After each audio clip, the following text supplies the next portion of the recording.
Hello friends, welcome to my channel study for you. So guys, आज के इस video में मैं आपको पहले क्लियर कर दूं, आज जो आपका कोई भी एनटीपीसी का एग्ज़ाम नहीं है। बस मैं ये वीडियो उन बच्चों के लिए लेकर आया हूं जिनका आगे आने वाले शिफ्टों में जो है एनटीपीसी का पेपर होने वाला है। और मैं आपको 100% ये गारंटी देता हूं कि आपके एनटीपीसी के एग्ज़ाम में जो है इसी प्रकार से प्रश्न पूछे जा रहे हैं। तो जिनका भी आगे आने वाले शिफ्टों में एनटीपीसी का पेपर है वो इस वीडियो को जो है लास्ट तक ज़रूर देखिएगा। और आपसे रिक्वेस्ट करता हूं, अभी तक आपने मेरे चैनल को अगर सब्सक्राइब नहीं किया है तो रेलवे से रिलेटेड पल पल के अपडेट के लिए जो है चैनल को सब्सक्राइब ज़रूर कर दीजिएगा।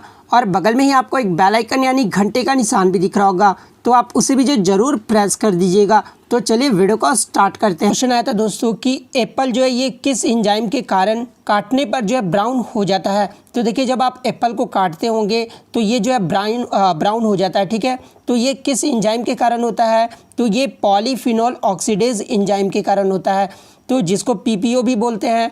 तो पॉलीफिनोल ऑक्सीडेज जो है आपका यहाँ पे करेक्ट आंसर हो जाता है। नेक्स्ट क्वेश्चन आपका यहाँ पर आया था दोस्तों कि किसका साइंटिफिक नेम जो है ये मालस डोमेस्टिका है। तो देखिए, ये जो मालस डोमेस्टिका है ना, ये एप्पल ट्री का साइंटिफिक नेम है। तो एप्पल ट्री जो आपका यहाँ पे करेक्ट आंसर हो जाता। नेक्स्ट आपका यहाँ पर आया था कि सीजीआई जो वर्तमान में है शरद अरविंद बोबडे, ये कौन से नंबर के भारत के जो है सीजीआई बने हैं, ठीक है। तो ये जो है 47वें नंबर के जो है भारत के सीजीआई बने हैं। तो 47वां जो आपका यहाँ पे करेक्ट आंसर हो जाता।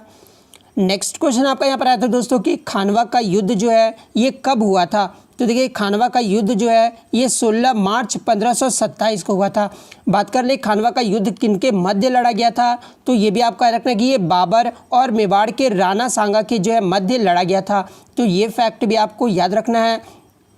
और इस युद्ध में जो है राणा सांगा का साथ जो है मोहम्मद लोदी दे रहे थे, ठीक है। और खानवा का युद्ध जीतने के बाद जो है बाबर ने गाजी की उपाधि भी जो है धारण कर ली थी। तो यदि अगर आगे के शिफ्ट में आपसे पूछा जाए कि ये खानवा का युद्ध जो है ये किनके मध्य लड़ा गया था, तो बाबर और मेवाड़ के मध्य लड़ा गया था।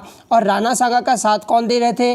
तो मोहम्मद लोदी दे रहे थे। और खानवा के युद्ध जीतने के बाद जो है बाबर ने कौन सी उपाधि धारण की थी? तो ये गाजी की उपाधि जो है धारण की थी। तो ये सारे फैक्ट आपको याद रखना है। और खानवा जो ये कहाँ पर है?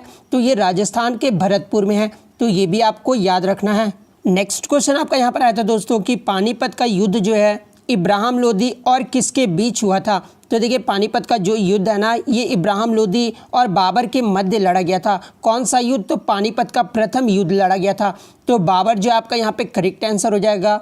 बात कर ले पानीपत का प्रथम युद्ध कब लड़ा गया था, तो ये 21 अप्रैल 1526 को लड़ा गया था। तो ये भी आपको याद रखना है। पानीपत का द्वितीय युद्ध कब लड़ा गया था, तो ये 5 नवंबर 1556 को लड़ा गया था। किनके मध्य लड़ा गया था? तो बैरम खां और हेमू के मध्य जो है पानीपत का द्वितीय युद्ध लड़ा गया था।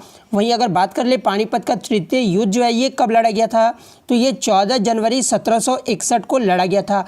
किनके मध्य लड़ा गया था? तो ये मराठा और अहमद शाह अब्दाली के मध्य लड़ा गया था। तो ये सारे फैक्ट जो आपको याद रखना है।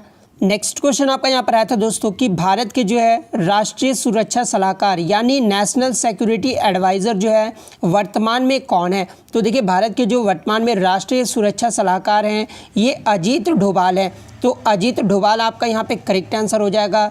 बात कर ले ये जो राष्ट्रीय सुरक्षा सलाहकार का गठन जो है कब किया गया था, तो ये 19 नवंबर 1998 को किया गया था। और भारत के जो प्रथम राष्ट्रीय सुरक्षा सलाहकार थे वो ब्रजेश मिश्रा थे। तो ये भी आपको याद रखना है। नेक्स्ट क्वेश्चन आपका यहाँ पर आया था दोस्तों कि यूनेस्को वर्ल्ड हेरिटेज सूची में जो है भारत का कौन सा साइट शामिल नहीं है। जहाँ पे आपके 4 ऑप्शन दिए थे, एक तो आपका रेड फोर्ट दिया हुआ था, एक सुंदरबन दिया हुआ था, वन जो है वो एक इंडिया गेट आपका दिया हुआ था और एक सांची का स्तूप दिया हुआ था। तो देखिए, ये जो इंडिया गेट है ना, ये यूनेस्को के वर्ल्ड हेरिटेज सूची में भारत का साइट शामिल नहीं है। तो इंडिया गेट जो आपका यहाँ पे करेक्ट आंसर हो जाएगा। आपको बता दें कि भारत में जो है 38 यूनेस्को विश्व धरोहर स्थल में जो है शामिल है, ठीक है। तो 38 आपको याद रखना है कि कितने हैं, तो 38 हैं। और नया जो यानी 2019 में जो शामिल किया गया है यूनेस्को के विश्व धरोहर स्थल में, वो पिंक सिटी जयपुर को जो है शामिल किया गया है। तो ये भी आपको याद रखना है। नेक्स्ट आपका यहाँ पर आया था दोस्तों कि भारत के राज्य क्षेत्र के भीतर व्यापार, वाणिज्य और समागम की स्वतंत्रता ये जो है संविधान के किस भाग में है। तो देखिए ये जो freedom of trade, commerce and intercourse जो है ये संविधान के भाग 13 में है। तो संविधान का भाग 13 जो आपका यहाँ पे करेक्ट आंसर हो जाएगा। कल जो आपका मौलिक अधिकार के बारे में पूछा गया था कि कौन से भाग में है, तो वो आपका भाग 3 में है, ठीक है।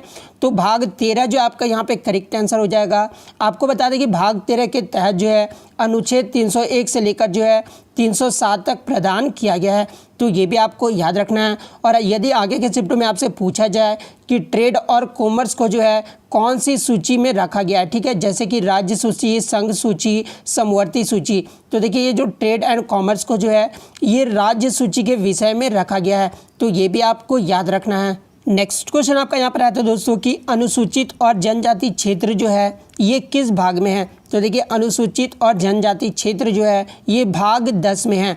तो भाग 10 आपका यहाँ पे करेक्ट आंसर हो जाएगा। बात कर ले कौन से अनुच्छेद में है, तो ये 244 से लेकर जो है 244A तक में है, ठीक है। तो अनुच्छेद भी आपको याद रखना है। नेक्स्ट आपका देखिए वित्त आयोग की स्थापना जो है कब हुई थी। तो देखिए कल जो आपका पूछा गया था कि 15वें वित्त आयोग के अध्यक्ष कौन थे, तो वो आपके NK सिंह थे, जिनका कार्यकाल जो है 2020 से लेकर 2025 तक होने वाला है, ठीक है। और वित्त आयोग की जो स्थापना है ना ये 22 नवंबर 1951 को किया गया था। तो 22 नवंबर 1951 जो आपका करेक्ट आंसर हो जाएगा। बात कर ले वित्त आयोग के जो प्रथम अध्यक्ष थे वो कौन थे, तो ये KC नियोगी थे। तो ये भी आपको याद रखना है। और वित्त आयोग की जो अनुच्छेद है ना ये अनुच्छेद 280 है। तो ये भी आपको याद रखना है। नेक्स्ट आपका यहाँ पर आया था दोस्तों कि घो एंड कीरा ये जो है किस देश की महिलाओं और पुरुषों का पहनावा है।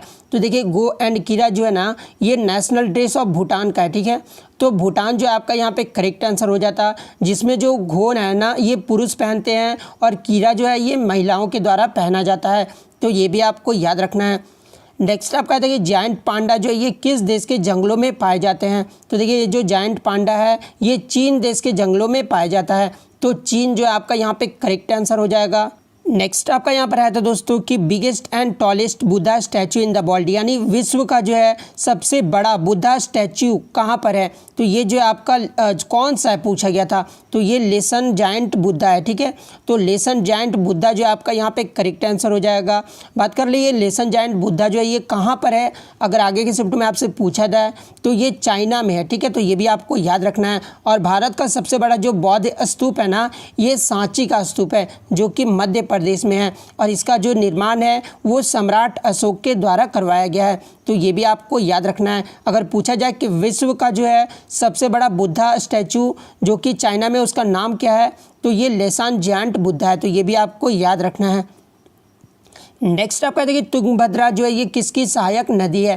तो देखिए ये जो तुंगभद्रा है ना ये कृष्णा नदी की सहायक नदी है। तो कृष्णा नदी आपका यहाँ पे करेक्ट हो जाता। ये कृष्णा नदी जो है ये कर्नाटक, आंध्र प्रदेश और तेलंगाना राज्य में जो है बहता है। तो ये भी आपको याद रखना है। नेक्स्ट आपका है कि नटाल इंडियन कांग्रेस के संस्थापक कौन थे। कल जो आपका इंडियन नेशनल कांग्रेस के बारे में पूछा गया था, आज जो आपका नटाल इंडियन कांग्रेस के संस्थापक कौन थे, तो ये महात्मा गांधी थे। तो महात्मा गांधी जो आपका यहाँ पे करेक्ट आंसर हो जाएगा। इन्होंने जो है कब स्थापना किया था नटाल इंडियन कांग्रेस का, तो ये 1894 में किए थे। तो ये भी आपको याद रखना है।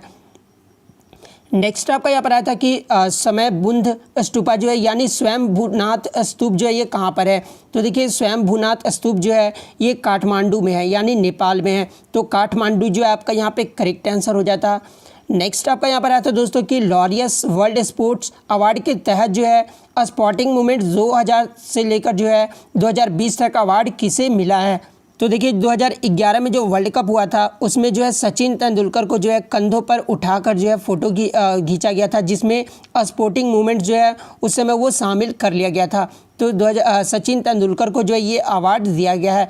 तो सचिन तेंदुलकर जो आपका यहाँ पे करेक्ट आंसर हो जाएगा। और यहाँ पे अगर पूछा जाता कि लॉरियंस वर्ल्ड स्पोर्ट्स अवार्ड के तहत जो है अगर पूछा जाता कि यहाँ पे वर्ल्ड ऑफ द ईयर का अवार्ड जो है ये किसे दिया गया है, तो संयुक्त रूप से जो वर्ल्ड ऑफ द ईयर का अवार्ड है ना ये दो व्यक्तियों को दिया गया है। एक तो F1 रेस लुइस हैमिल्टन और एक फुटबॉलर लियोनेल मेसी को दिया गया है। तो ये भी आपको याद रखना है। लेकिन यहाँ पे क्वेश्चन में जो आपका स्पोर्टिंग मूवमेंट्स पूछा गया था इसलिए सचिन तेंदुलकर आपका करेक्ट हो जाता। नेक्स्ट आपका यहाँ पर आया तो दोस्तों कि पटियाला वंश के संस्थापक कौन थे।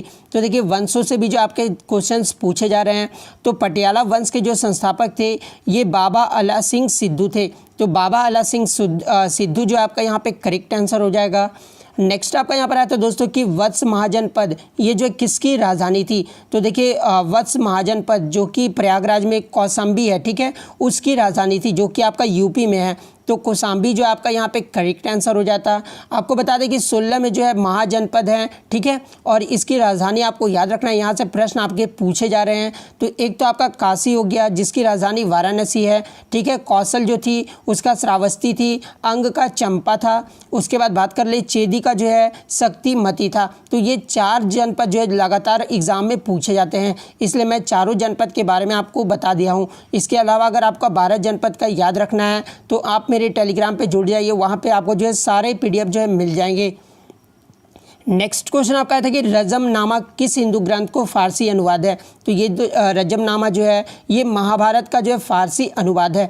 तो महाभारत जो आपका यहाँ पे करेक्ट आंसर हो जाएगा। और कभी कभी एग्जाम में पूछा जाता है दोस्तों कि महाभारत का फारसी अनुवाद जो है ये किस समय में करवाया गया था। तो ये जो है मुगल बादशाह अकबर के समय जो है करवाया गया था। तो ये भी आपको याद रखना है। अगर वीडियो अच्छी लगे तो वीडियो को लाइक करना बिल्कुल भी मत भूलिएगा। चैनल पर नए तो चैनल को सब्सक्राइब करके बेल आइकन को जरूर प्रेस कर दीजिएगा। और अगर इसका PDF चाहिए तो आप मेरे टेलीग्राम पे जुड़ सकते हैं, जिसका लिंक मैं आपको डिस्क्रिप्शन या फिर आप टेलीग्राम पे जाके जो है स्टडी फॉर यू सर्च कीजिएगा, आपको मिल जाएगा। तो मिलते हैं नेक्स्ट वीडियो में, तब तक thank you, all the best.